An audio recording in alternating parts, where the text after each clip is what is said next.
Ini kisah emas Spanyol lebur di Moskow. Bayangkan hantar beratus tan emas ke negara kawan untuk disimpan. Tapi langsung tak pernah balik sampai hari ini. Tahun 1936, Spanyol ada lebih 500 tan emas dalam bilik kebal Madrid. Masa tu, perang saudara meletus. Kerajaan panik, emas jatuh ke tangan musuh. Diorang nak beli senjata, tapi cuma Kesatuan Soviet yang sudi jual. Menteri Kewangan buat keputusan luar biasa. Diorang hantar 510 tan emas dalam 7,800 peti naik kapal terus ke Moskow. Niat asal untuk simpan di tempat selamat dan bayar bekalan senjata. 3 tahun lepas peperangan tamat, kerajaan Sepanyol kalah.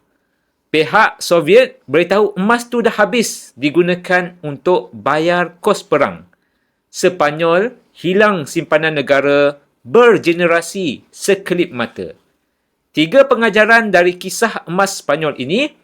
Pertama, keputusan masa panik jarang bagi hasil yang baik untuk jangka masa panjang. Kedua, serah aset pada pihak lebih berkuasa bermakna kita ada kemungkinan hilang hak tuntut balik. Ketiga, simpanan emas yang selamat mesti dalam akaun atas nama sendiri dan boleh ditebus jadi emas fizikal. Jadi tuan-puan, rasa apa paling penting bila pilih tempat simpan aset berharga seperti emas ini? Moga perkongsian ini bermanfaat, insya-Allah.